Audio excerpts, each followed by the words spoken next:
and we were all buoyed up by the uncomplicated happy ending, which in our line of work was never a given. So I knew we'd shake the blues off in no time. In the meantime, Mike's stomach was already moving on. "Oh, I'm starving," he declared, "and in need of a large coffee. Shall we pull into the next services and grab some lunch?" It had been a long drive. The family came from an area many miles away from the specialist burns unit, and I, too, was desperate for a coffee, mostly because I'd forgone a cup earlier in the interest of not further irritating a bladder that was irritable most of the time anyway these days. The menopause. I'd been finding out had a lot to answer for. Hot flushes, cold sweats, and now logistics too. As soon as I arrived in any public place these days, the first thing I did was always scope out the loos. So I headed straight into the ladies while Mike joined the queue at the cafe. And it was there, not the most professionally well-appointed of environments, that I saw a text come in from my rather grandly titled supervising social worker, or in old money, my link worker, Christine Bolton. She wanted me to call her as soon as I was able, so my obvious first thought was that we'd forgotten to pack something that belonged to the twins.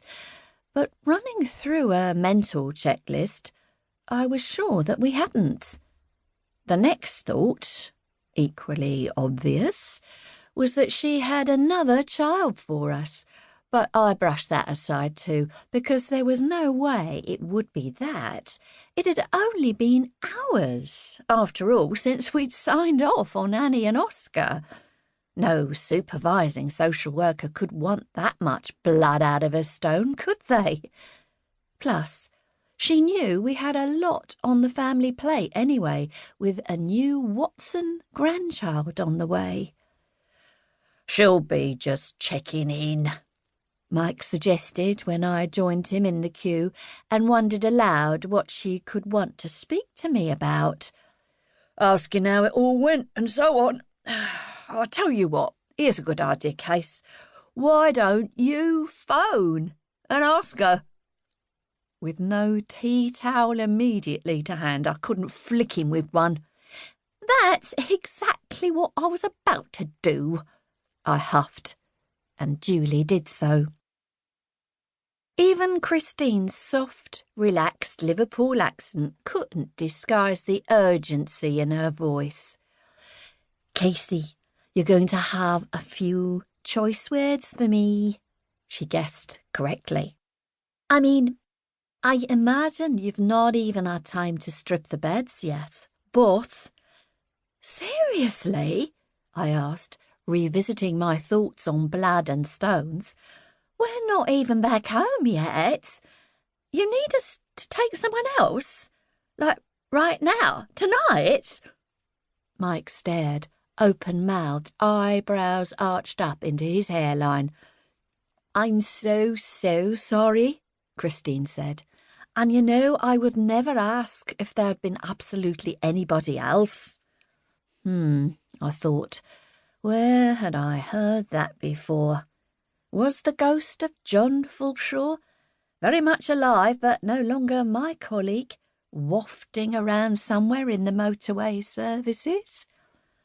"But, Casey, we are stuck, and I must tell you that this is no ordinary request. It's a definite 28-day placement." The emphasis was very much on the definite, I noticed. I pursed my lips. I was becoming increasingly familiar with 28-day placements, and I wasn't at all sure that I agreed with the increasing regularity of them, almost as if they were a must-have fashion trend. There was a place for them, of course, and they were ideal in certain situations, such as when parents phoned social services and demanded that their children be taken into care immediately, or they would be out on the streets. The